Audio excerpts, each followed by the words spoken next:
All right, I'm working on an Acura SLX 1996 today. I was given this by a friend. It's been sitting around for a couple years, and the man who it belonged to is passing away, and his wife asked for it to just get out of their life and find a good home, and so I'm trying to bring it back to life. And it had a really bad engine noise, which I'll play some video clips for you here at the end in a moment.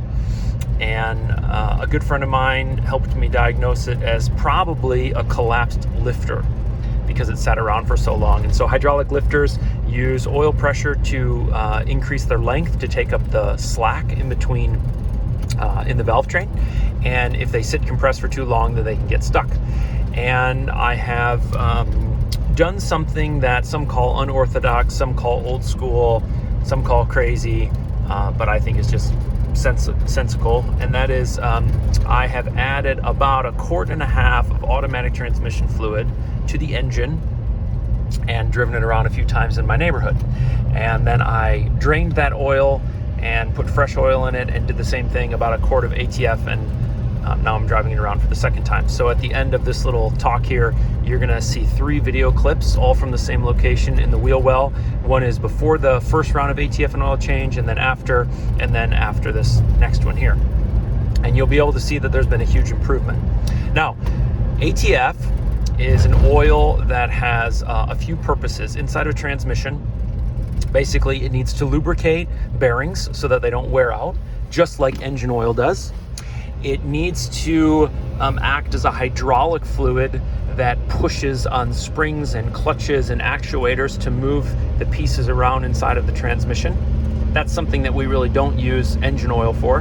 And then the last thing that it needs to do is it needs to have a detergent cleaning power, because we use the hydraulic ATF fluid through the valve body. And there are teeny tiny orifices and passageways that have to be very clean and cannot be contaminated, and that's something you don't really have in engine oil. Now, engine oil, in contrast, also does lubrication like ATF, but one thing it also does, and I don't know all the characteristics, I'm just giving you some of them that I know, and that is, in an engine, when you have combustion, some of the combustion gases get past the rings and get into the crankcase where the oil is. And so the oil has to be formulated to put up with basically exhaust gases. And that's something that ATF doesn't have to do. Now, there are, of course, detergents in engine oil, but they're not as aggressive as ATF. So, why would I do this, and why would I trust this? Well, when I was at Volkswagen and I was going to training, I was going down to often Chicago, and I was meeting with other technicians who were learning how to be mechanics. And sometimes there would be some old timers there, guys in their 50s, sometimes even 60s. And they weren't the loudest group of guys, they weren't the pushiest, but they were the wisest. And sometimes at lunch or something like that, we would tell old stories of cars that kicked our butts or things that we learned. And one of the things that I heard repeatedly from older guys is how you could use ATF or kerosene or diesel fuel, or in some cases even gasoline, in the crankcase where the oil goes, to act as a detergent, to break up the buildup and the sludge and the gunk that's in there. And that you had to be careful, because no manufacturer was recommending it or anything like that, but you could use it on a very low load situation, like at idle, or when it's cold in the morning and you don't have tons of heat outside, you can go for a short drive, and it made a big difference. So that's why I trust it, because I trust old men who have been working on cars for 30 or 40 years and have nothing at all to gain by me taking 1 quart of ATF and throwing it in my sump and seeing what happens. And I trust their personal testimony, even though it wasn't backed up with statistics and lab reports. So I'm gonna play for you the 3 video clips now so you can see original after 1 change, after 2 changes. And then I'm gonna start part 2, which is a little bit more philosophical, which may not interest some of you. And so you can tune out after the video.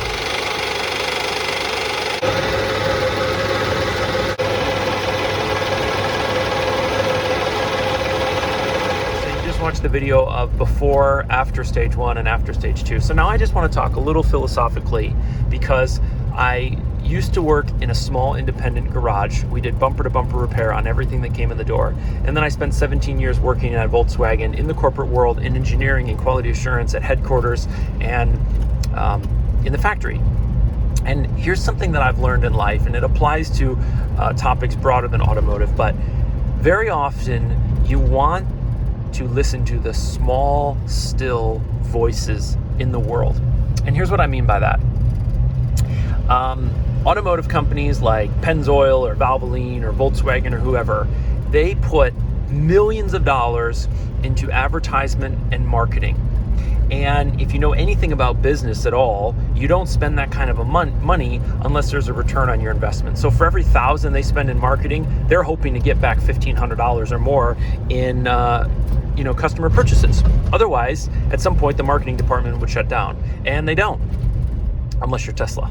So what happens is you have, as a customer or as an automotive mechanic, you have all of these voices that are really screaming at the top of their lungs, trying to instruct you.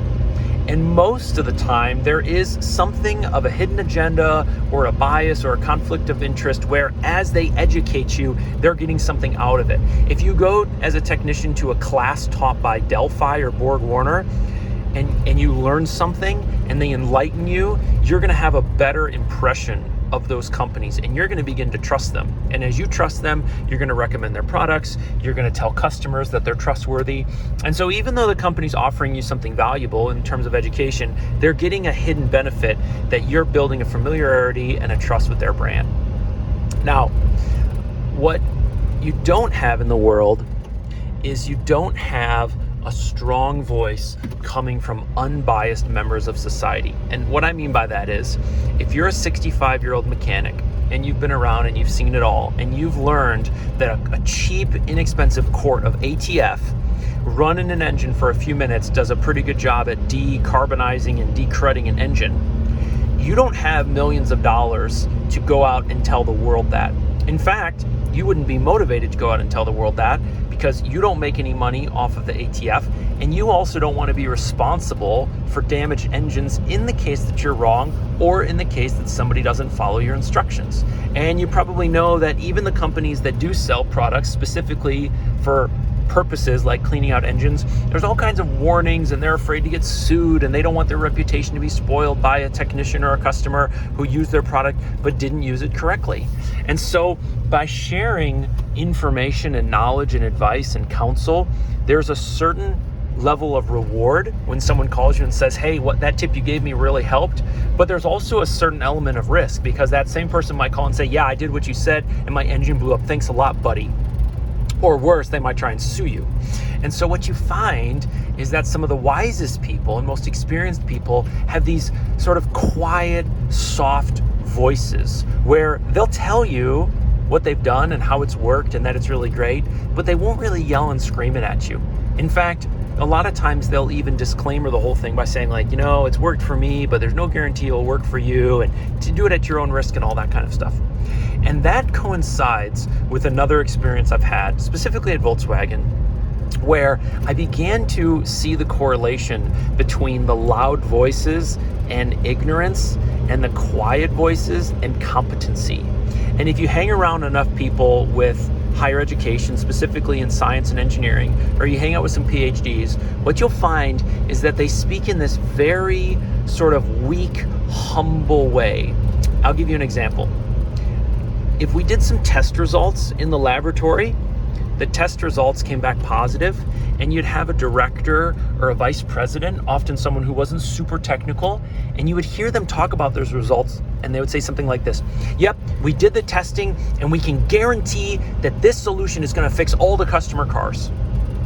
And then you'd talk to the engineer who did the work, and he would say something more like, yeah, we did a simulated laboratory test with 10 examples, and within that controlled environment, we saw an improvement in 9 of the 10 samples, which gives us reason to believe that if we were to implement the solution in the field with customer cars, we'd be able to fix some of the customer cars with the same technique if the conditions were similar and if the test was carried out in the same way. And so it's this it's this real kind of lackluster statement where there's no guarantees and promises and great statements of confidence. It's really kind of just the facts. And engineers have learned the hard way that things that work in the laboratory don't always work in the real world for various reasons. In fact, when the rocket Challenger exploded, I think in the 83 or something like that, there was a huge investigation as to what happened. And basically, the managerial people who were non-technical and the marketing and public relations people pushed the engineers to do the launch under atmospheric conditions that had never been tested. And so the engineers basically said the O-rings, and I may be summarizing incorrectly, but they basically said the O-rings that we use have never been tested at, 60 degrees Fahrenheit. And the marketing and the managerial people who wanted to see the launch date not be delayed again said, okay, yeah, but what's going to happen at 59 degrees? Can you tell me what's going to happen at 59? And the engineer said, no, we can't tell you, but we've never tested it. So we have no confidence that it will work, nor do we have doubt that it won't work. We just know that it hasn't been tested. And engineers try not to make guesses and opinions. They try to stick to facts. And so you have this trend in the world where the loudest voices are typically backed by some sort of funding, and they're typically have something like a hidden agenda. Hidden is perhaps too strong of a word, but they have something of an incentive to sell you a product that's more expensive than ATF, or to sell you a tool that's used for that fluid. And also companies, because they can get sued by customers, they want to have a very, very, very high level of assurance that they're not gonna recommend something that causes trouble, and they don't want to get sued. And so what you find is that when you go to the big players and the big names, you often get very safe advice that's very guarded, that's very protected, and gives them a very small amount of room for risk. But if you talk to old timers or shade tree mechanics or whatever, and you listen carefully, what you'll find is that they have experienced success with certain things that really are not largely known. Last thing I'll say is companies like to try and persuade you with big level statistics. We've tested thousands of cars in laboratory conditions, and your homegrown mechanics or your old timers, they don't really have those statistics. What they say is something like, well, I've been doing it for 30 years and it never caused a problem. And so the sample size of data is smaller, but the real world application is often quite a bit more precise because laboratory results don't always transfer to the world. So all of that being said, I'm offering a sample size of 1 with video evidence of how much the engine noise was improved because of a collapsed lifter and because of decrudding and desludging the engine to some extent. And I would encourage you that in situations where you're working on an old car and it's not worth replacing the engine or tearing it apart, try these things out.